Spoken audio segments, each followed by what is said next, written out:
This is a technological showcase set in the world of The Witcher 4. What you just saw and are going to see now is running on a standard PlayStation 5 at 60 FPS with ray tracing. So in the game, you'll be playing as Ciri, a professional monster slayer, a witcher. She explores the world and hunts down monsters for coin. The region we are in is called Kovir, and you'll get to explore it in a game. Right now, Ciri is investigating a monster, and after gathering new clues, she is heading back to a nearby village.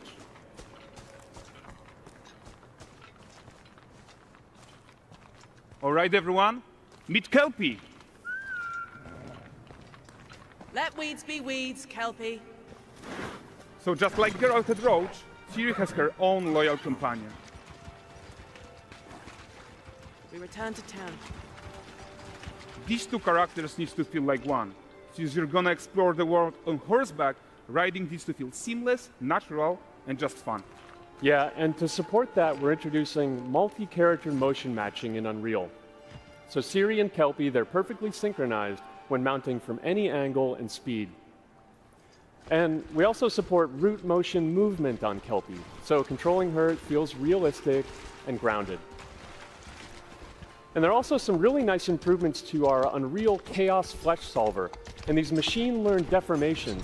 So you've got realistic muscles moving and stretching under Kelpie's skin without compromising the performance there.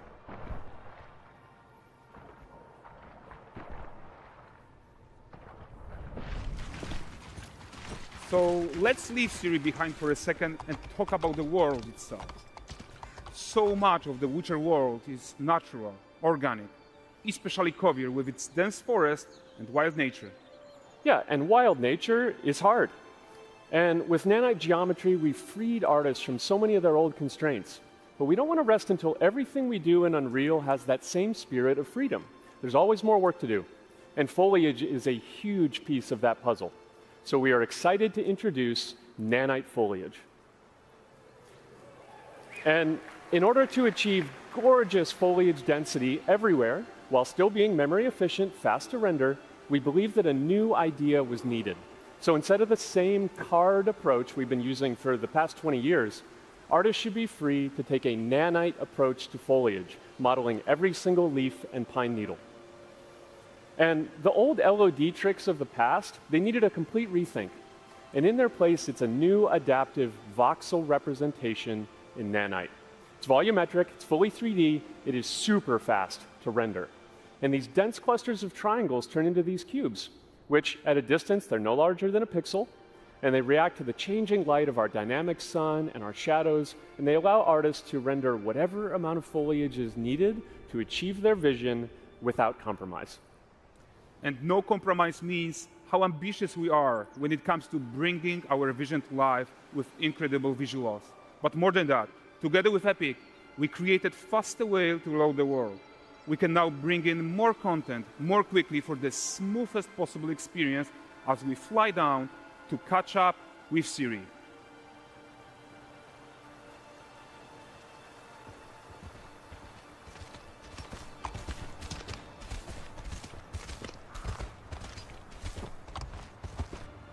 Welcome to Valdrest. So Valdrest is a port town, a hub for fishing, trade, and mining. It's one of those places where you can meet shady characters or overhear gossip from other lands. It's also where Ciri took on her current contract. High-tech, let's leave Kelpie here and explore the marketplace and food. I'm so excited we can finally show you some of this stuff. Let's see what Valdrest has to offer. Not her again.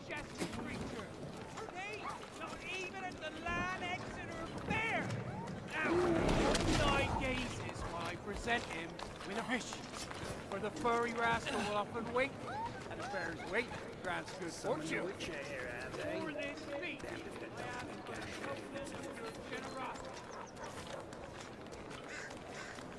Pardon. Guys, notice how responsive the world is. Character actions directly affect what happens around you, sometimes even setting off chain reactions. Everything is working together.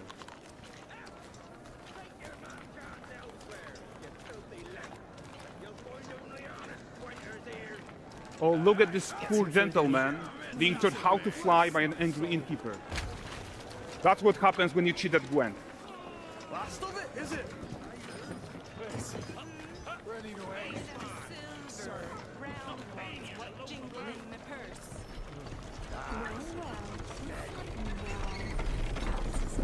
Okay, so this is the guy who gave the series quest his own. Like you probably suspect, he has his own agenda in all of this. You're off your tits again, Wilfred. Get your ass up.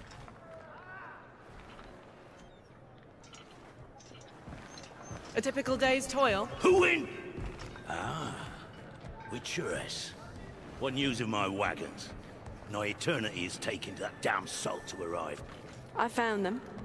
And, well, suffice to say, they'll not reach you. As for the salt, I found not one speck. I presume this comes as no surprise to you. Now. Kavir's smuggling trade is of no concern to me. Shush, shush, shush. The manticore that flattened your cart and devoured your men? Quite the opposite. Manticore?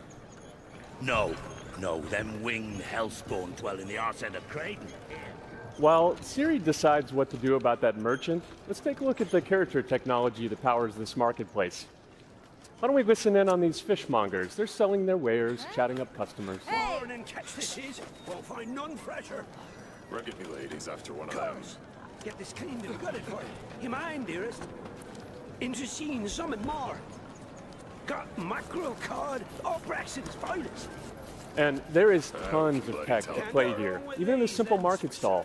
Metahuman tools, improved Unreal smart objects, chaos cloth, and more. Yeah, and all of this exists to make sure that the gap in quality between CIRI and NPCs is as small as possible. Yeah, and closing that gap, it's not just about fidelity, right, but also authenticity. They should react to changes in the world around them. But the prisoner in pillory isn't exciting enough for Valdres. Let's grab everyone's attention with a circus.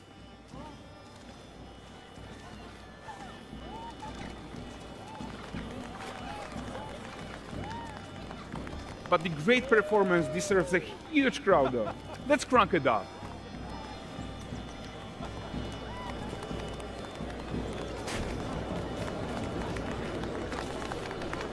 So you are seeing tons of optimizations here to many of Unreal systems, including an entirely new Unreal animation framework, allowing us to fit easily in our 60 FPS budget, not just in rendering, but also with room to spare on the game thread. Over 300 animated skeletal mesh agents all going about their business. And the whole point is to leave breathing room for developers like you to introduce the gameplay and the systems that your players expect, empowering you to make your worlds come to life without Unreal standing in your way. You are right, and that's the open world RPG that we're making. But before we wrap up, how about one final check-in with CIRI?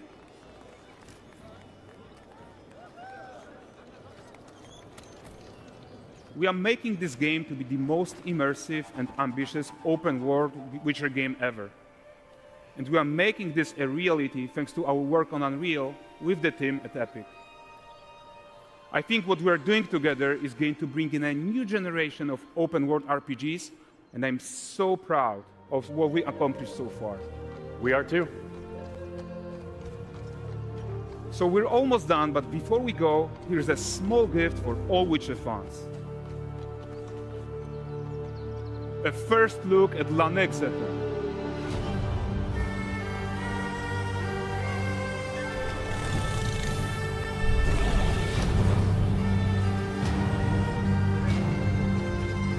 Onward, Kelpie.